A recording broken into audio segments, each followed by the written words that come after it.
संदीप सोनी की गणित की कक्षा में आपका स्वागत है। आज हम प्रश्नावली 3.3 का प्रश्न क्रमांक 1 का पहला प्रश्न हल करेंगे प्रतिस्थापन विधि का। प्रतिस्थापन विधि क्या है, सबसे पहले हम इसे समझ लें और प्रतिस्थापन विधि से प्रश्न को हल कैसे किया जाता है उसके कुछ चरणों को हम समझ लें और फिर हम हल करेंगे।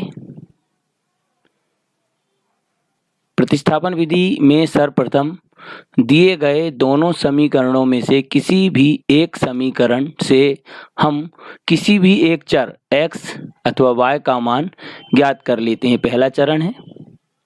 दूसरे चरण में फिर चर के इस मान को दूसरे समीकरण में प्रतिस्थापित कर उस समीकरण को एक चर वाले समीकरण में बदल लेते हैं, ये दूसरा चरण है।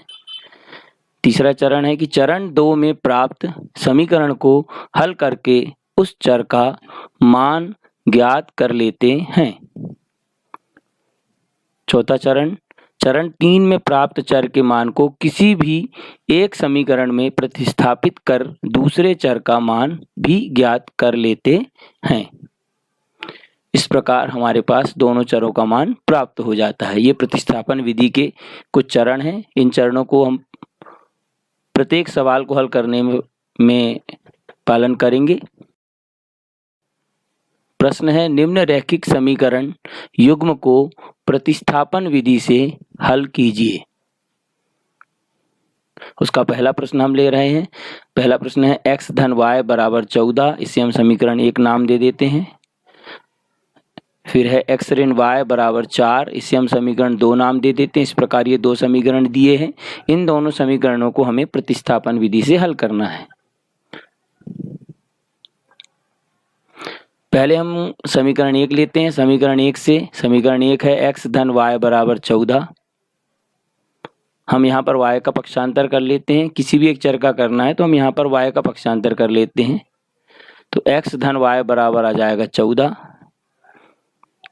y का पक्षांतर हमने किया यहाँ पर, तो धन y दाईं ओर जाएगा तो ऋण y आ जाएगा। इस प्रकार x बराबर 14 ऋण y हमें प्राप्त होगा। इसे हम समीकरण 3 नाम दे दें।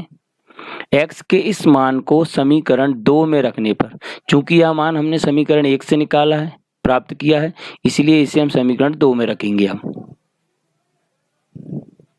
समीकरण 2 है हमारे पास x ऋण y, यहाँ हम अब x का मान रखें तो x के स्थान पर हमने रख दिया है 14 ऋण y आ जाएगा वहां पर। तो 14 ऋण y बराबर 4, दोनों y जुड़ जाएंगे तो 14 ऋण 2y बराबर 4। यहाँ से हम 14 का पक्षांतर कर लें तो इस प्रकार आ जाएगा ऋण 2y बराबर 4 ऋण 14। 14 के सामने कोई चिन्ह नहीं है तो हम उसे धन मानते हैं, इसीलिए जब वह दाईं ओर जाएगा तो ऋण 14 हो जाएगा। इस प्रकार हमारे पास आ जाएगा ऋण 2y बराबर ऋण 10। 4 में से 14 घटाएं तो ऋण 10 आता है। तो इस प्रकार ऋण 2y बराबर ऋण 10, y बराबर ऋण 10 बटे ऋण 2 आ जाएगा, ये कट जाएगा, ऋण 2 1 कम 2, 2 पंचे 10। इस प्रकार y का मान हमारे पास 5 प्राप्त हो गया है। पहले चर का मान आ गया है। इस चर को इस मान को हम y का जो मान है वो किसी भी एक समीकरण, अर्थात हम यहाँ पर समीकरण 3 में रख देते हैं y का मान, यानी y का मान समीकरण 3 में रखने पर समीकरण 3 हमारे पास है x बराबर 14 ऋण y, वहाँ हम 5 रख दें y के स्थान पर, तो x बराबर 14 ऋण 5। 14 में से 5 गए तो x बराबर आ जाए,